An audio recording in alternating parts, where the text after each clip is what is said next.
Imagine an artist so brilliant. Legends like Etta James, Stevie Wonder, and Sam Cooke called him their favorite. They said he could have been bigger than Frank Sinatra, Sam Cooke, and Nat King Cole combined. He was the first member of the infamous 27 Club. This is Jesse Belvin, the Mr. Easy R&B genius. But his dazzling career in life ended tragically at just 27, alongside his young wife in a horrific car crash. Many believe it wasn't an accident. Was Jesse Belvin murdered? Let's uncover the astonishing and heartbreaking story of a pioneer whose voice was silenced too soon. Jesse Belvin was a natural-born musical genius. His mother once sent him to the store for milk, and when he returned minutes later, he had written 4 songs on the milk bag. That's how he earned the nickname Mr. Easy.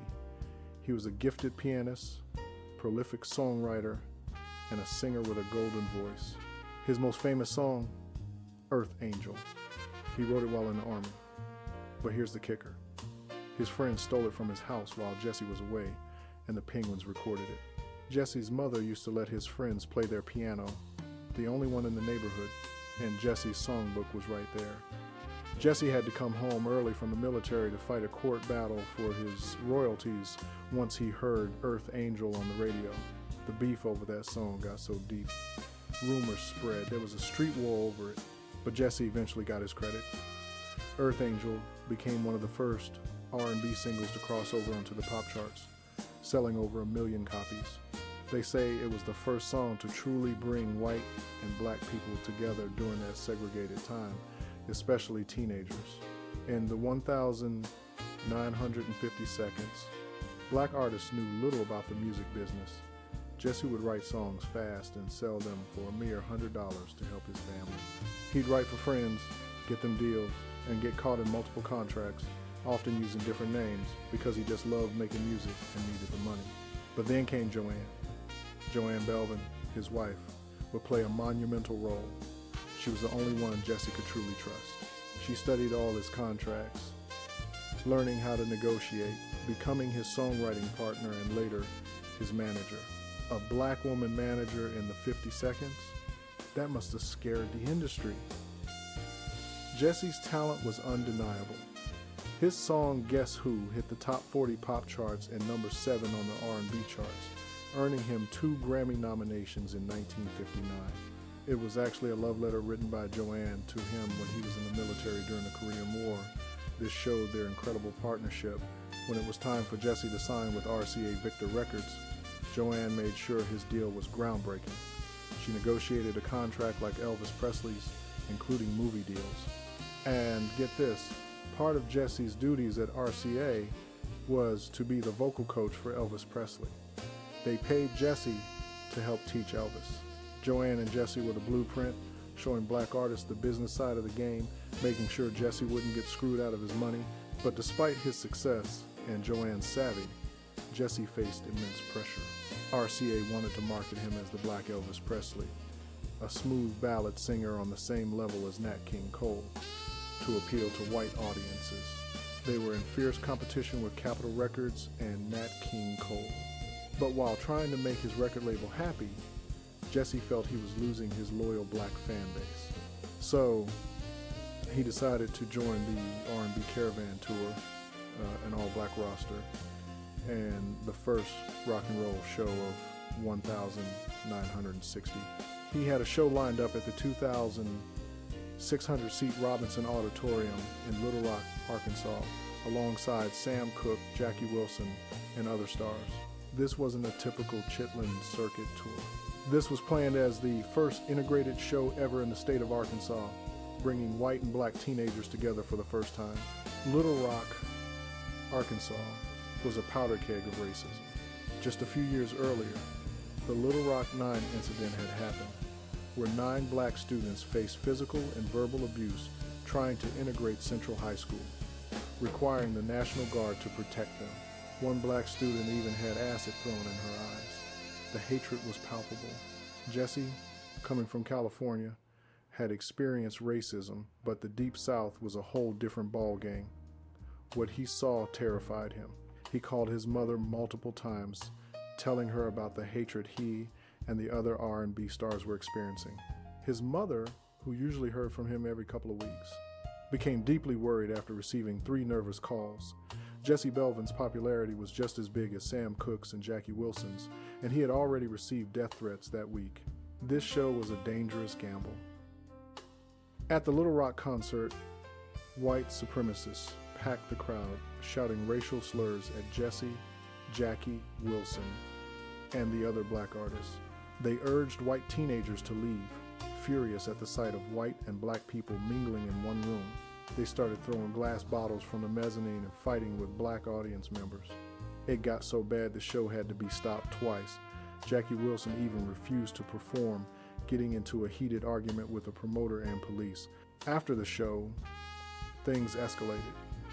Jesse Belvin, Jackie Wilson, Sam Cooke, and the rest of the black artists were not just escorted, but ran out of town.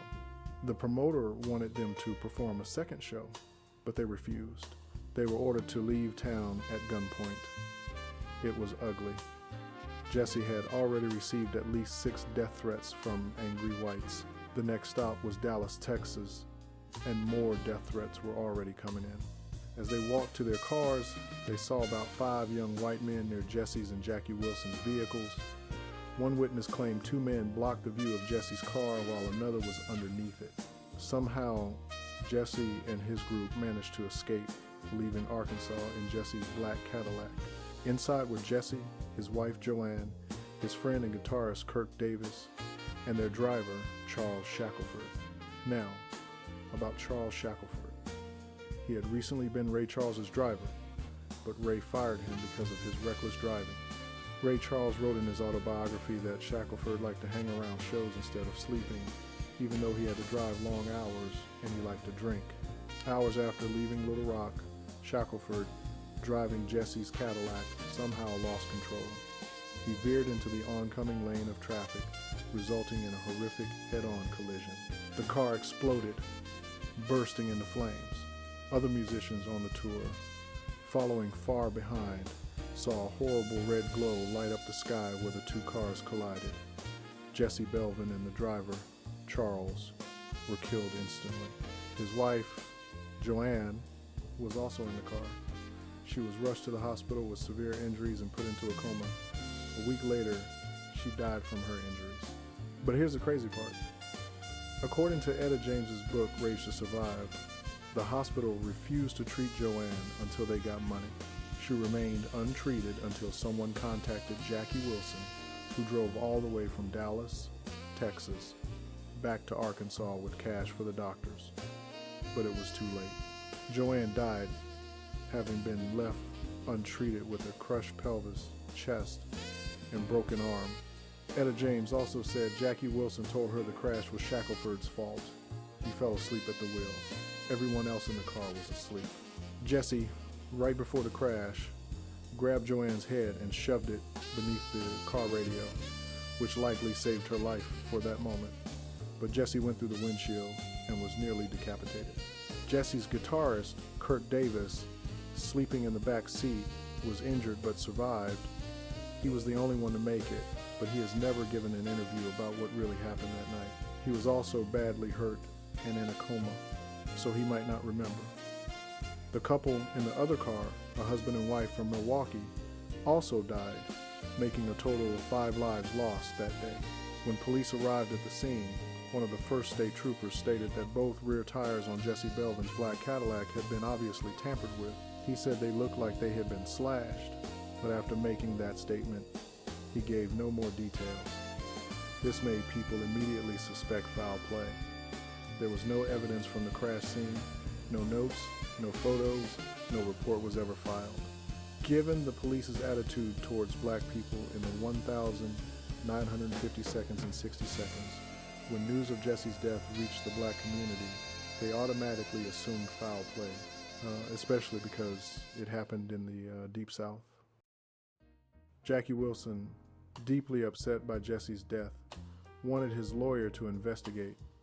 He himself had car trouble right after the Little Rock show, making him wonder if someone had tampered with his tires too. When he got to Dallas and Jesse hadn't arrived, He called Jesse's mother, who hadn't heard from them, remembering the white men around their cars, one even underneath. Before they left Little Rock, suspicion grew. A head-on collision could cause a car to explode, and Shackelford did have a history of drinking and nodding off. But the tampered tires and the lack of investigation were undeniable. Jesse Belvin and Joanne were buried side by side in Los Angeles. After Jesse's death, Sam Cooke, who had learned much about the business from Jesse and Joanne, signed with the same label, RCA Victor. In the Netflix documentary, The Two Killings of Sam Cooke, it shows Sam was so upset by Jesse's death that he boycotted a Segregated show in Memphis, risking his life. Jesse and Joanne left behind 2 sons. Jesse Belvin Jr. is working on a book about his father's life, hoping to uncover the truth about his parents' deaths. He believes Earth Angel might have been the reason they lost their lives. Joanne, with her foresight, had put her children's names on the publishing rights, ensuring they would live off the royalties.